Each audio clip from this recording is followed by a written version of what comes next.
تھا جو 2018 کا ہے, جو ہائبرڈ رجیم اس کو کہتے ہیں, وہ اندر سے تو کھوکھلا تھا. اور یہ جو کنکریاں جو آپ بات کر رہے ہیں وہ تو اب نیچے سلائڈ ہونا شروع ہو گئی ہیں. اگر آپ ٹریل پہ جائیں, ٹریل 5 پہ چلے جاتے ہیں تو آپ کو پڑتی ہیں تھوڑی بہت, اور اس وقت یہی نظر آ رہا ہے. چاہے آپ ٹی ایل پی کا معاملہ دیکھیں, چاہے آپ دیکھیں دوسری طرف جو ایک بہت بڑا ایشو ہے جس کو ظاہر ٹی ایل پی کی وجہ سے شاید تھوڑا سا دب گیا ہے, اور جو وزیر اعظم عمران خان کا سعودی عرب کا دورہ تھا, اور پھر اس کے بعد اعلان کرنا اتنے فخر سے کہ لون بھی مل گیا ہے, قرضہ بھی مل گیا ہے, ہمیں ڈیفرڈ آئل پہ ریپیمنٹ بھی مل گئی ہے.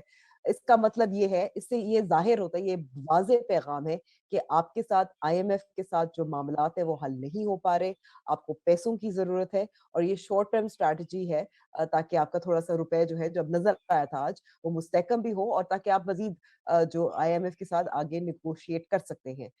دی economy is not doing well. اگر آپ کو دوبارہ سے قرضہ لینا ہو, کیونکہ آپ کو یہ بھی یاد ہے بات, اس سے قبل بھی جب ناراضگی ہوئی تھی اس سے پہلے چین کے ساتھ کیا تھا, یہ بار بار قرضے لینے کا مطلب یہی ہوتا ہے کہ آپ کا جو ایک اصلاحات کا ایجنڈا تھا وہ پورا نہیں ہو رہا, آپ کے جو ایک تیسرے وزیر خزانہ ہیں وہ بھی نیگوشیٹ نہیں کر پا رہے اور مشکل میں ہیں, کیونکہ آپ نے اپنا جو الیکشن بجٹ جو خرچ کرنے کے لیے رکھا تھا, جو ڈیولپمنٹ بجٹ تھا, وہ it is not working and all is not well. یہ ایک طرف ہے. پھر دوسری طرف آپ دیکھیں کہ سوال یہی پیدا ہوتا ہے کہ یہ فیس سیونگ تھی وزیر اعظم عمران خان کے لیے کہ 20 نومبر تک کی ود افیکٹ فرام نوٹیفیکیشن جاری ہو گیا, وہ سب صحیح ہے, لیکن ان 3 ہفتوں میں کیا ہو جائے گا؟ کیا افغانستان کا معاملہ ہے وہ حل ہو جائے گا؟ سوال یہی پیدا ہو رہا ہے. دوسرا سوال یہ پیدا ہو رہا ہے کہ اس سے جو کافی زیادہ جو چہمگوئی چل رہی ہے اسلام آباد میں کہ جو آخری تھوڑے بہت جو مسئلے مسائل ہیں اپوزیشن یا اتحادیوں یا جو بھی کچھ مینج کرنا ہو, جیسے قبل مینج ہوتا رہا ہے, وہ کیا مینج ہو جائے گا؟ what will happen in these 3 weeks؟ میرے خیال میں کہ یہ الٹیمیٹلی اس وقت جو وزیر اعظم عمران خان اور ان کی حکومت اور ان کے وزراء جن کے چہروں سے اور پریس کانفرنسز سے نظر آ رہی ہے, اور جن کی میں تو کہوں گی بار بار ڈیسپریشن بھی نظر آ رہی ہے. ایک طرف آسما شرازی پہ ایک مہم لانچ کر دیتے ہیں, خواہ مخواہ کی پریس کانفرنس پہ پریس کانفرنس ہو جاتی ہے, دوسری طرف آپ دیکھتے ہیں کہ بھارتی ایجنٹ یا بھارتی روابط کا الزام لگا لیتے ہیں تحریک لبیک پاکستان کے. یہ اور کیا ہے؟ یہ ڈیسپریشن ہی نظر آ رہی ہے نا. دوسری طرف پھر اب بلوچستان جو ہے وہ ایک بہت سیریس سنجیدہ معاملہ ہے. اسلام آباد میں تو یہ بھی بات چل رہی ہے کہ اس وقت جو قدوس بزینجو جن کو نظر آ رہا ہے کہ وہ شاید چیف منسٹر بنیں گے, وہ ہی will be a puppet C M for the Senate chairman, ایک یہ بات چل رہی ہے for Sadiq Sanjrani, he will be managing it. تو اور پھر پنجاب میں بھی ظاہر ہے شور مچنا شروع ہو گیا ہے. وہاں رانا ثناءاللہ اور بار بار کہہ رہے ہیں کہ وہ پاکستان پیپلز پارٹی کے ساتھ بات چیت ہے, کچھ چل رہا ہے وہاں. سو انفارچونیٹلی جیسی جیسی سردی آ رہی ہے, موسم ٹھنڈا ہوتا جا رہا ہے, آپ کو نظر آ رہا ہے کہ جو لینڈ سلائڈنگ ہے وہ یا سنو فال ہے وہ بہت زیادہ تیز ہو رہی ہے, اینڈ آئی تھنک دس ول سنو بال فردر. جی, سنو بالنگ فردر ہوگی. سولنگی صاحب, آپ اس سے پہلے کہ اپنا تبصرہ کریں, میں یہ بتا دوں افتخار احمد صاحب نے بھی ہمیں جوائن کیا ہے, وہ کہہ رہے ہیں کہ آپ فکر نہ کریں, کوئی لینڈ سلائڈ نہیں آنے والی فی الحال. بہرحال میں نے کہا ان کا میرے خیال میں افتخار صاحب جو ہے وہ عمران خان کو بتا رہے ہیں کہ آپ نے سب سے پہلے گھبرانا نہیں ہے. میرے خیال میں وہ ان کو تسلی دے رہے ہیں. ان کو بھی پتا ہے کہ لینڈ سلائڈ آ رہی ہے افتخار صاحب کو, لیکن وہ عمران خان کو تسلی دینے کی کوشش کر رہے ہیں. میرا خیال ہے ہمارا اور افتخار صاحب کا شاید ٹائمنگ پہ اختلاف ہو سکے, وہ کب دیکھ رہے ہیں اور ہم کب دیکھ رہے ہیں. دل سے افتخار صاحب بھی جانتے ہیں کہ جب یہ دور ہو جائے تو پھر حکومتوں کو بچنا مشکل ہو جاتا ہے, چاہے وہ 2/3 اکثریت نہیں کیوں نہ. دیکھیں کیونکہ بہت سارے فرنٹ ہیں نا اس وقت, اتنے سارے فرنٹ ہیں, آپ مینج جب خود نہیں کر پائے. 3 سال میں ہم نے دیکھا ہے, چاہے معیشت ہو, چاہے سیاست ہو, چاہے یہ فارن پالیسی ہو جس میں افغانستان شامل ہے, تو پھر it doesn't all is not well. آپ یہ نہیں کہہ سکتے کہ اچانک سے زلزلہ آ جائے گا, یہ تو ہم کوئی بھی نہیں کہہ رہے. ہم کہہ رہے ہیں کہ یہ لینڈ سلائڈنگ شروع ہو رہی ہے, آہستہ آہستہ نظر آ رہا ہے کہ عمارت یا پہاڑ یا جس کو جو بھی آپ کہہ دیں وہ گر رہی ہے. بالکل بالکل.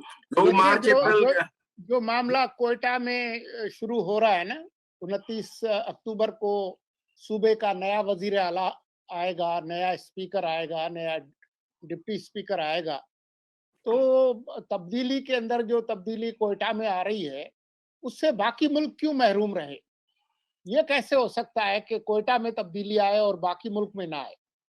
تو اب یہ معاملہ جو ہے وہ سالوں کا نہیں ہے، یہ مہینوں کا یا ہفتوں کا معاملہ ہے، تو تبدیلی جو ہے وہ کوئٹہ میں آ کر رک نہیں جائے گی۔ دیکھیں جی اور بالکل یہ میں تو اور اس سے پہلے میں یہ کہوں کہ وہ میاں جاوید لطیف ہوتے ہیں قومی اسمبلی کے ممبر نون لیگ کے، انہوں نے جب حال ہی میں یہ کہا تھا نا کہ ان سے پوچھا گیا کہ نواز شریف کب واپس آئیں گے، تو انہوں نے کہا کہ دسمبر میں آئیں گے، تو میں اس کو مذاق سمجھا تھا، آج میں اس کو مذاق نہیں سمجھ رہا۔ جی تو کچھ بتائیے مزید، آپ کے پاس کیا اطلاعات ہیں؟ وہ واقعی میں آ رہے ہیں؟ بس میں اب آج صرف اتنا ہی کہوں گا، لیکن ٹھیک ہے، بات یہ ہے کہ یہ جو خان صاحب کی جو پریشانی تھی نا، اور یہ جو غصہ تھا اور یہ جو سارے جو ایکشنز تھے، مجھے لگتا ہے کہ ان کو نوشتہ دیوار جو ہے وہ نظر آ گئی ہے، تو اب یہ ساری چیزیں جو ہے وہ اسی سلسلے میں ہو رہی۔ جی بالکل، دیکھیے میں ذاتی طور پہ یہ سمجھتا ہوں کہ ہر حکومت کو اپنا ٹرم پورا کرنا چاہیے، خان صاحب کو بھی 5 سال، یہ ایک اصول ہے۔ مگر مسئلہ یہاں پر یہ ہو گیا کہ جیسے امبر نے کہا کہ اتنے فرنٹ جو کھول لیے ہیں، اور خصوصاً امبر باقی فرنٹس تو چھوڑیے، وہ تو نارمل ہے، سول ملٹری اور پھڈے بازیاں تو کبھی اتنی جلدی نہیں رکیں گی۔ جو پارلیمنٹ کے ساتھ انہوں نے کیا ہے، اپنے سیاسی رفقا کے ساتھ جو کیا ہے، آج عمران خان کے ساتھ پارلیمنٹ ہو، کوئی مائی کا لال ان کو نہیں نکال سکتا اس عہدے سے۔ لیکن انہوں نے ایک ایک کر کے تقریباً ہر پارٹی کو، اور خصوصاً بڑی اپوزیشن پارٹیوں کو اتنا دیوار سے لگایا ہے کہ وہ اب اس سٹیج پہ ہیں کہ جو بھی ہوگا وہ اس کو ایکسپٹ کریں گی۔ یہ ہم پہلے دیکھ چکے ہیں، 99 میں ہم نے دیکھا، 96 میں ہم نے دیکھا، یہ بارہا پاکستان کی تاریخ ہے۔ خان صاحب نے اس سے کوئی سبق نہیں سیکھا، کیونکہ سیاست میں آپ کو پتہ ہے کرکٹ پہ ان کی زیادہ مہارت ہے، اور اب شاید روحانیت پر ہے، لیکن سیاست پر وہ مہارت نہیں رہی، اور وہ کہتے ہیں میں تو سیاستدان ہوں ہی نہیں۔ اور دوسری یہ بات ہے کہ یہ ڈالر کی قیمت جو ہے، یہ معیشت کی جو اس وقت تنگی ہے، آپ یہ ہمیں نہیں بھولنا چاہیے کہ اس کا جو اثر سب سے زیادہ ہمارے دفاعی بجٹ پہ ہوتا ہے۔ کل میں اشفاق حسین خان صاحب کا ایک انٹرویو سن رہا تھا، جو کہ آپ کو پتا ہے کہ وہ بڑے پرو گورنمنٹ ہوتے ہیں ہمیشہ، اور پرو اسٹیٹ ہوتے ہیں، پرو اسٹیبلشمنٹ ہوتے ہیں۔ انہوں نے کہا کہ دفاعی بجٹ اس وقت کرائسس میں ہے، کیونکہ جو آپ کی ڈالر کی پرائس اوپر گئی ہے، اور جو امپورٹس ہوتی ہیں، وہ اس کا براہ راست اثر آپ کے دفاعی بجٹ پر، آپ کی قومی سلامتی پر ہوگا۔ یہ ان کے الفاظ ہیں، اور یہ میں نے نہیں گھڑے۔ اب سوال یہ کہ جب ان کے اپنے لوگ یہ کہہ رہے ہیں ٹی وی کے انٹرویوز پر، پبلک ڈومین میں، تو بے چینی جو ہے وہ اب بہت زیادہ بڑھ چکی ہے۔